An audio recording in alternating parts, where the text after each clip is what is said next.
Ponemos en tus manos este tiempo y la meditación de tu palabra en el nombre poderoso de Jesucristo. Amén. Abra su Biblia, por favor, en Lucas capítulo 13. Lucas capítulo 13. Y ahí desde su lugar sígame con su vista. Capítulo 13, versículo 1 al 5. Saludamos a todos los que nos ven a través de las redes, bendecimos sus vidas. Y dice la palabra de Dios, Lucas capítulo 13, versículo 1 al 5.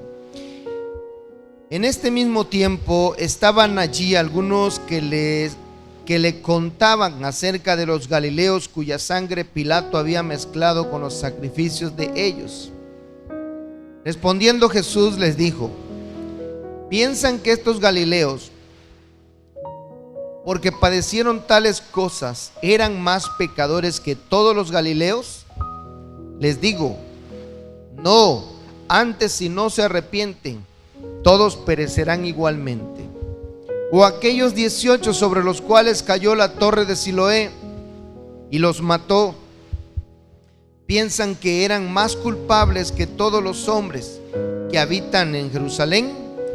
Les digo, no, antes si no se arrepienten, todos perecerán igualmente. Puede sentarse. El título de esta porción en la Biblia dice: arrepiéntanse o perecerán. En otras palabras, arrepiéntanse o morirán. Muchas ocasiones tenemos la tendencia de pensar de que el hecho de que alguien sufra una calamidad, una tragedia, un accidente donde quizás se pierdan varios miembros de la familia o le suceda algo malo a alguien, lo primero que nos viene a la mente es pensar que esas personas estaban en pecado, eran muy pecadores, eran muy perversos, eran muy malos y que por eso les pasó lo que les pasó. Y ese pensamiento en realidad no es tan certero, aunque sin embargo tenemos la tendencia de pensar de esa manera. Y el Señor en su palabra nos advierte sobre esta forma de pensar, que no tenemos por qué pensar siempre que a alguien le suceda una tragedia o algo malo por estar en pecado o por estar haciendo las cosas mal. Porque, por ejemplo, tenemos un caso en la Biblia, el caso de Job. Y si usted lee la historia de Job, allá desde el capítulo 1 puede leer su historia. A Job le sucedió algo terrible, le sucedió una tragedia, una calamidad. Y no necesariamente porque fuera un hombre pecador, no necesariamente porque fuera un hombre malo o un hombre perverso. Y sin embargo, como decimos nosotros coloquialmente, le llovió en su milpa. ¿Por qué? Porque Job, dice la Biblia, que era recto, era justo, temeroso de Dios y apartado del mal. Tenía 4 virtudes este hombre: recto, perfecto, temeroso de Dios y apartado del mal. Y era un hombre muy rico hablando materialmente, porque dice la Biblia que tenía 7,000 ovejas, tenía 3,000 camellos, tenía 500 yuntas de bueyes, o sea que tenía 1,000 bueyes, y tenía 500 asnas, 500 burras, y tenía mucha gente que trabajaba para él, muchos sirvientes. O sea, era un hacendado muy poderoso hablando material y económicamente. Y en un día lo perdió todo. En un día le llegó la calamidad y lo perdió todo.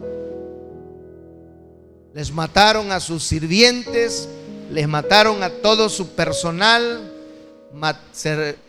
mataron a los camellos o se los robaron, las burras también se los llevaron, a los bueyes también se los llevaron, y a las ovejas dice la Biblia que fuego del cielo, Dios mandó fuego del cielo, y dice que se quemaron las 7,000 ovejas, y hasta los pobres pastores alcanzaron, los que cuidaban a las ovejas también fueron achicharrados.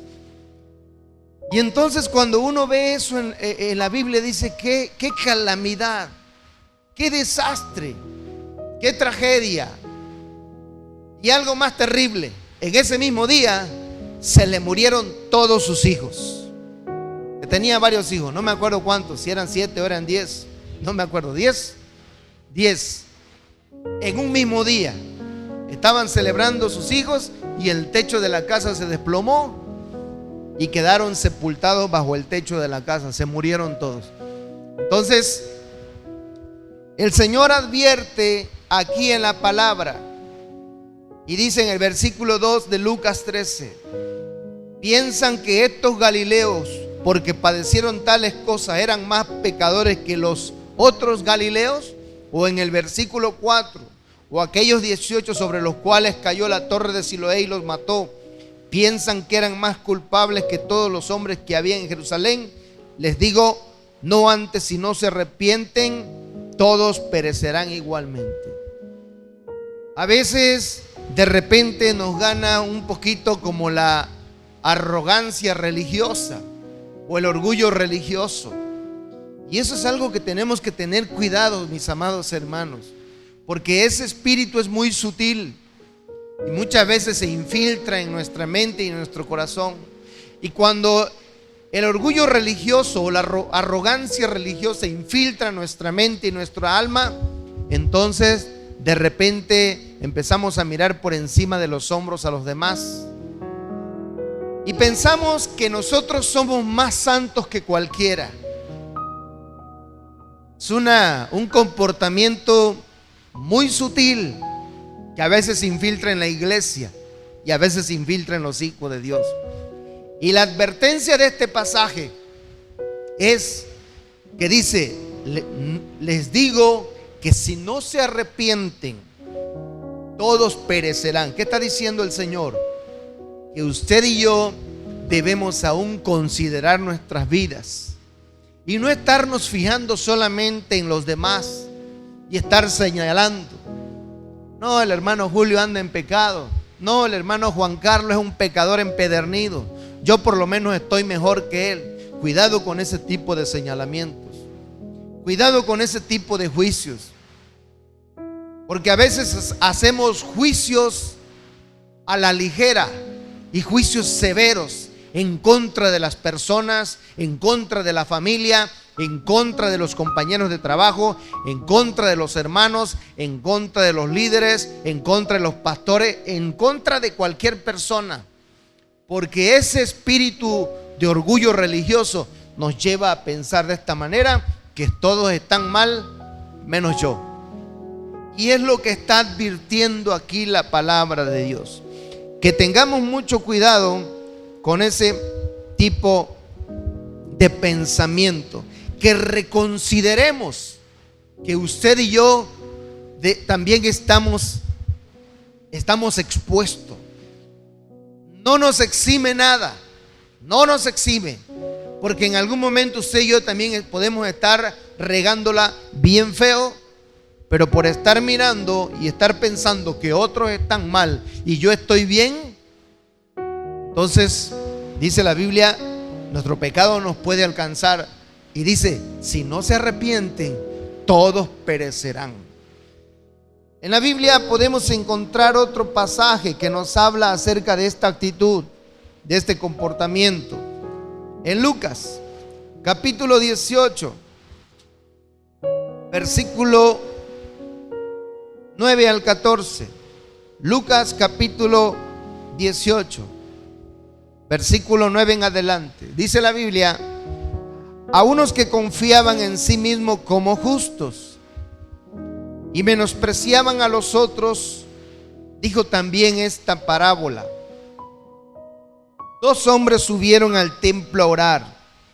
Uno era fariseo y el otro publicano.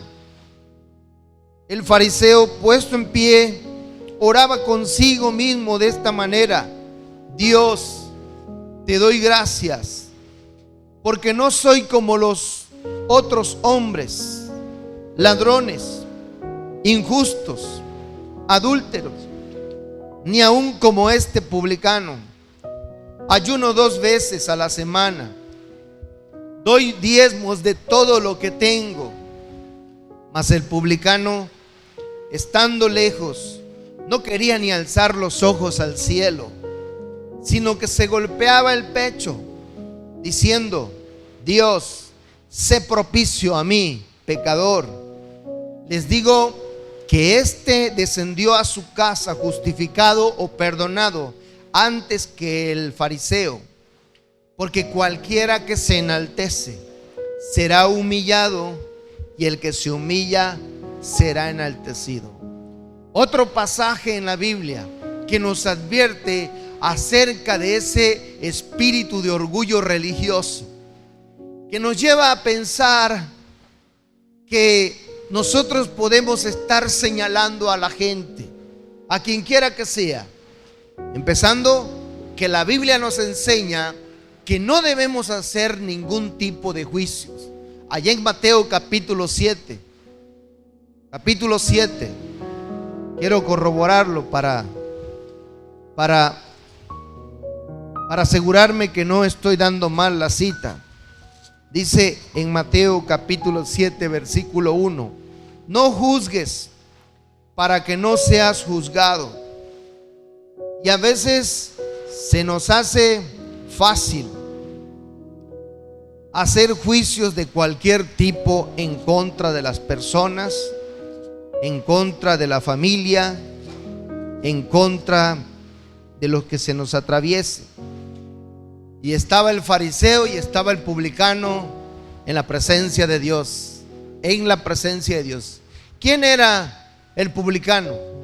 Los publicanos eran trabajadores del gobierno romano, eran los burócratas, los que recaudaban el impuesto para el gobierno romano, trabajaban para el gobierno romano.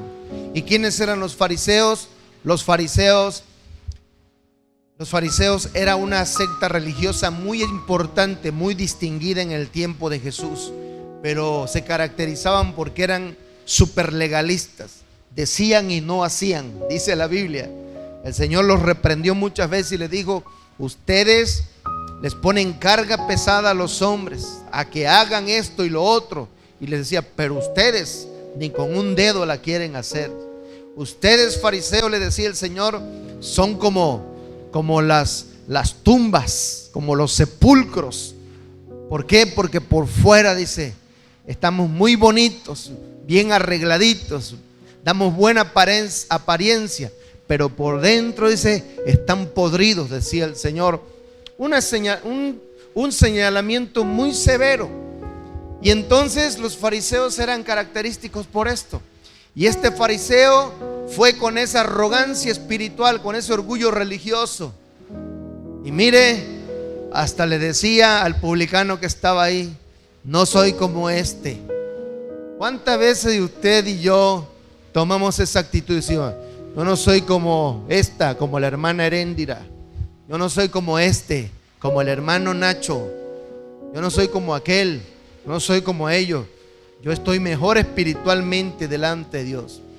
Cuidado con esa actitud y con ese comportamiento, hermano, porque a veces pudiéramos estar haciendo un juicio equivocado de la gente. La Biblia dice que Dios no juzga como nosotros juzgamos, porque nosotros juzgamos según la apariencia de nuestros ojos, pero Dios juzga rectamente porque Él conoce el corazón. Y por eso dice Mateo 7: no juzgues para que no seas juzgado, porque con el juicio con que tú juzgas te van a juzgar. Entonces, mejor, como dicen los juzgados, en boca cerrada no entra mosca. Calladitos nos vemos más bonitos, porque si nosotros proferimos algún tipo de juicio, en realidad no sabemos si lo estamos haciendo con justicia o no. Y este fariseo empieza delante de Dios: Señor, Dios, mira, Yo no soy ratero como este de acá, o como mi hermano, como mi hermana, o como mi papá, o como mi mamá, como mi hijo. Señor, yo no soy injusto, ni adúltero, ni como este publicano que está aquí. Y empieza a envanecerse. Señor, ayuno 2 veces a la semana, doy diezmo de todo lo que gano. Y empieza a decir todas sus obras, todos sus méritos personales. ¿Cuántas veces nosotros caemos en la misma actitud? Mire, yo he visto cristianos que sí nos gusta cumplir algunas cosas, pero hay otras que no nos gusta cumplirlas. Que hay cosas como que nos convienen y nos gusta, y esas sí las cumplimos, pero hay otras que no nos gusta. Y he visto personas, hablando del pueblo de Dios en general, no me vaya a malinterpretar, no se lo tome personal. Si se lo toma personal es porque pues, el Espíritu Santo a lo mejor está hablando a su corazón. Pero he visto personas que, por ejemplo, les encanta ayunar, son muy buenos para ayunar, o les encanta traer ofrenda y diezmo. Pastor, y eso no le conviene a usted. Pues no se trata aquí de conveniencia. Se trata de que honremos a Dios y deleitemos su corazón. Y eso lo hacemos con libertad. O hay personas que lo hacen con libertad: ofrendar, diezmar, danzar, cantar, orar, ayunar. Pero ¿sabe qué he visto? Que cuando se trata de perdonar y de reconciliarse con alguien para sacar el odio y la amargura que hay en su corazón, eso sí no lo quieren hacer. Muy fácil. Le damos vueltas, le damos largas, y no queremos obedecer en esa parte de amar, perdonar y reconciliarnos. Pero sí en la parte de ayunar, orar y ofrendar, ahí sí. Porque dice, bueno, es que si yo diezmo y ofrendo, Dios me bendice económicamente y mi capital se aumenta. ¿Y qué pasa entonces si no obedecemos para perdonar y amar? ¿Acaso Dios no trae bendición en esa parte? Claro que sí. Pero a veces nosotros como que practicamos las cosas que nos gustan y nos agradan, pero las que no nos gustan y las que no nos agradan no queremos obedecerlas. Y eso habla de una actitud de orgullo religioso, de arrogancia espiritual. Cuando seleccionamos lo que yo quiero hacer y me gusta, y lo que Dios me está diciendo que yo haga pero no quiero, habla de esa actitud y de ese comportamiento. Tenemos que ser obedientes de manera general en todo lo que Dios nos habla y todo lo que Dios nos enseña. Y tener cuidado con este tipo de comportamiento, porque muchas veces cuando vemos que a un hermano le está yendo mal, o a alguien del pueblo de Dios, o a alguien de la familia, lo primero que sale, ¿verdad? De seguro anda en pecado. Le está yendo mal económicamente, de seguro anda mal en pecado. Tiene problemas familiares, se está divorciando, su familia se está desintegrando, de seguro andan en pecado. Por eso les está viniendo esa maldición. Tenemos que tener cuidado con ese tipo de señalamientos, porque la advertencia de la palabra de Dios está diciendo: si no se arrepienten ustedes, todos perecerán. Es decir, a nosotros también nos puede alcanzar cuando menos lo esperemos y cuando menos lo imaginemos. La Biblia dice en Romanos 6:23 que la paga del pecado es muerte. Ahí está, pastor. ¿Y cómo es que usted está diciendo? Pues que no tenemos que pensar que alguien está en pecado cuando le está yendo mal. Pues no necesariamente tenemos que pensar en eso. La Biblia dice que las consecuencias del pecado, el sueldo del pecado, el salario del pecado es la muerte, tanto física como espiritual.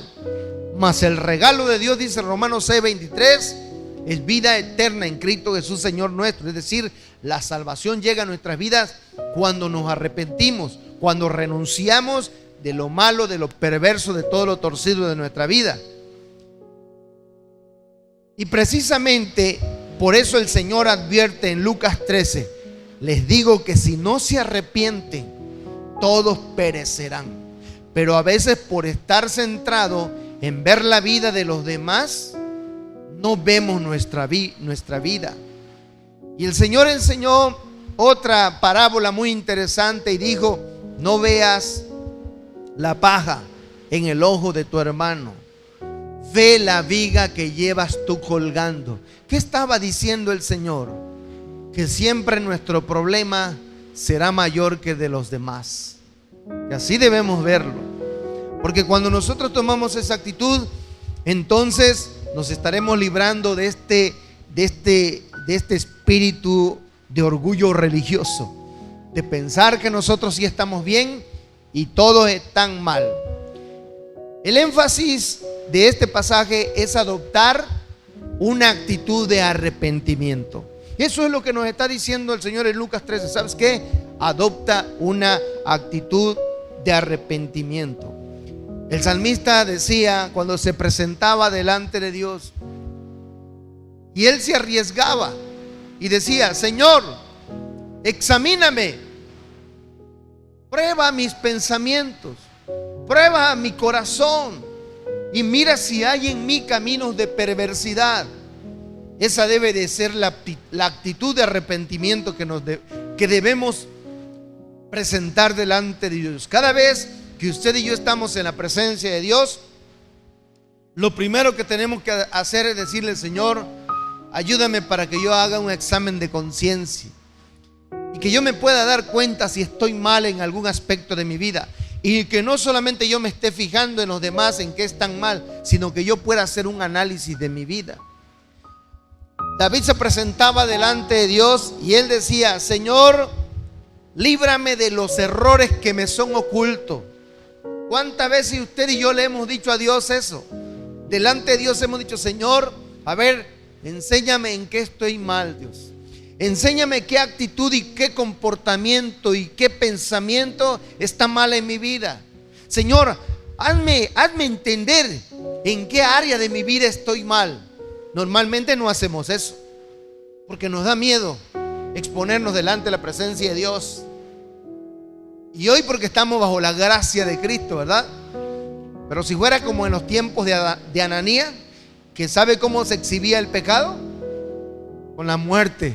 Cuando Ananías y Zafira mintieron al Espíritu Santo y fueron descubiertos, en ese momento cayeron muertos.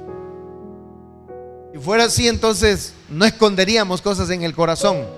Pero sin embargo, tenemos que ser honestos y tenemos que ser sinceros con Dios. Y cada vez que usted y yo estemos en la presencia de Dios, debemos decirle: Señor, examina mi mente, examina mi corazón, revélame, muéstrame si estoy equivocado en algo. Porque ¿sabe qué es lo más seguro? Que siempre va a haber algo en lo que estamos equivocados. No somos perfectos, somos seres humanos imperfectos, y va a haber algo en lo que estamos equivocados. Pero nosotros, por nuestra propia cuenta, nunca estamos dispuestos a aceptar nuestro error. A veces nuestra propia familia nos confronta. ¿Cuántos esposos hay aquí? Levanten la mano. A veces tu esposa te confronta y te dice: ¿sabes qué, mi amor? Estás mal. Como estás haciendo las cosas no está bien. Esa decisión que vas a tomar no está bien. Y eso a nosotros, los esposos, nos patea el hígado. Que mi esposa me diga que yo estoy mal y que voy a tomar una decisión equivocada. No aceptamos que nos corrija nuestra esposa, o viceversa. A lo mejor usted, esposa, es la que va a tomar una decisión equivocada, y tu esposo te dice: mi amor, fíjate bien, porque la decisión que vas a tomar yo creo que está mal. Y a veces no aceptamos que nos corrija el esposo. O lo más tremendo, cuando tu niño de 5, de 6 años te confronta y te dice: papá, eso que vas a hacer está mal, eso es una mentira. Mamá, eso que estás diciendo no está bien, estás diciendo grosería y maldiciones. Y a veces nosotros nos hacemos como que estamos sordos, ¿verdad? Y no escuchamos que nuestros hijos nos están hablando. Pero a veces nuestros hijos nos confrontan y no aceptamos fácilmente que estamos equivocados. O lo más terrible todavía, que de repente andas en la calle y un impío te corrige. No sé si les ha pasado, pero a mí sí me ha pasado, que alguien que no conoce a Dios te confronta y te dice: oiga, ese comportamiento está mal. Y ya cuando no entendemos ni con la esposa, ni con el esposo, ni con los hijos, ni con el impío, ¿sabe? Nos puede pasar lo que le pasó a Balán. ¿Y qué le pasó a Balán? que como no entendía, se parecía a Gabino Barrero, Dios tuvo que usar un burro para hablarle a Balaam. ¿Cómo que un burro, pastor? Pues ya cuando no entendemos, ¿verdad? Hasta a veces Dios puede usar a un animal, perdóneme la expresión, puede usar un animal para hacernos entrar en razón. Quizás no te hable el burro, pero a lo mejor si estás pateando mucho al perro y te muerde, vas a aprender por la mordida del perro que no debes de agredirlo. Entonces tenemos que tener cuidado con ese tipo de comportamiento. El énfasis de Lucas 13 está diciendo el Señor: les digo que si no se arrepienten, tómelo en primera persona y dígalo: si no me arrepiento, estoy expuesto a que también me pase lo que le pasó a ellos.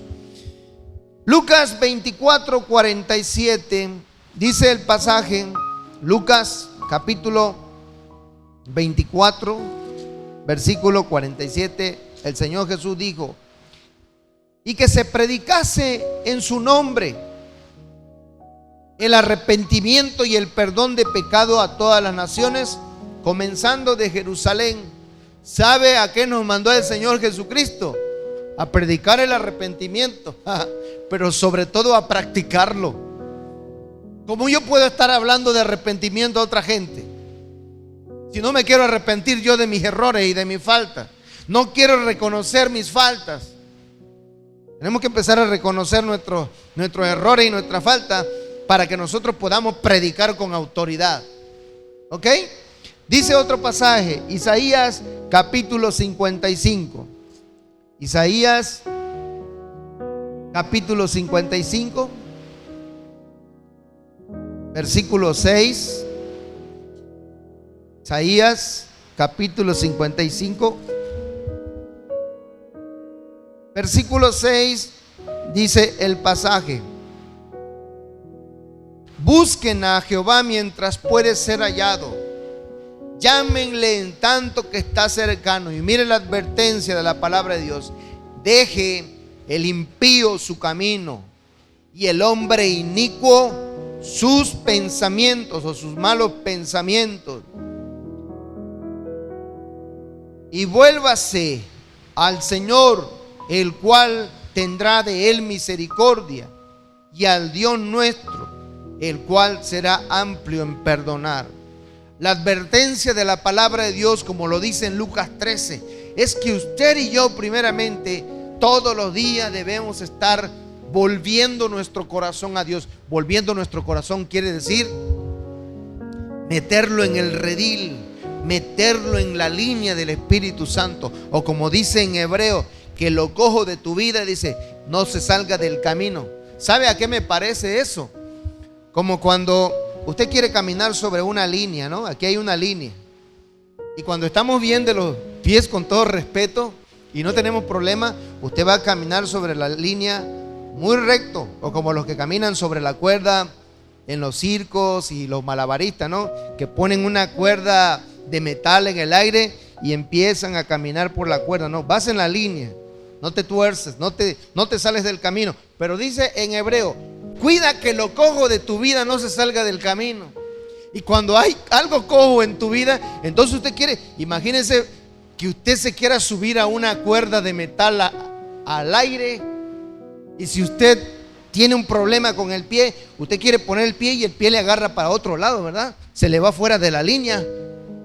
Y entonces, ¿qué va a pasar? Que se va a caer de la cuerda.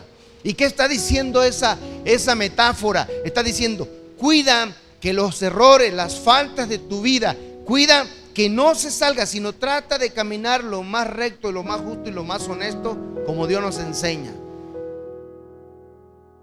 Dice el pasaje en segunda carta de Pedro capítulo 3 versículo 9, y con esta cita termino. Segunda carta de Pedro capítulo 3 versículo 9,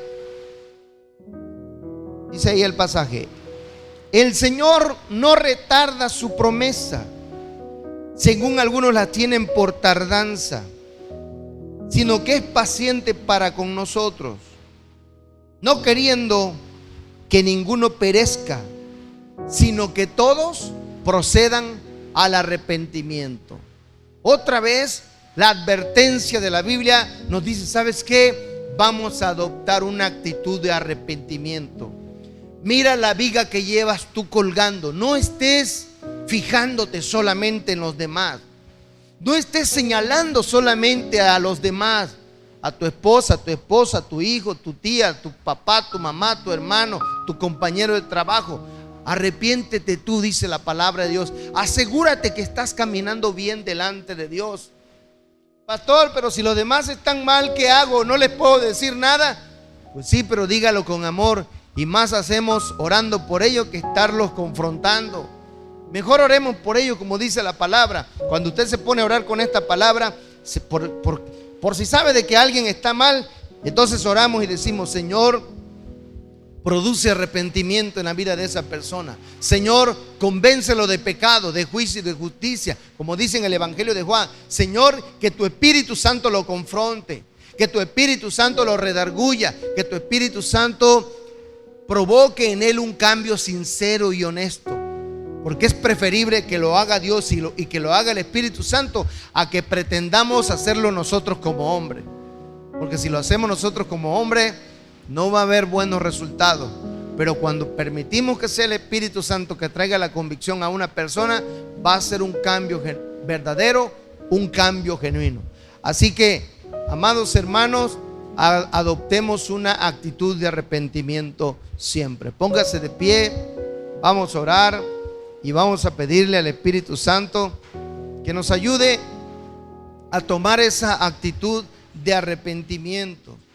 Y como lo hacía David,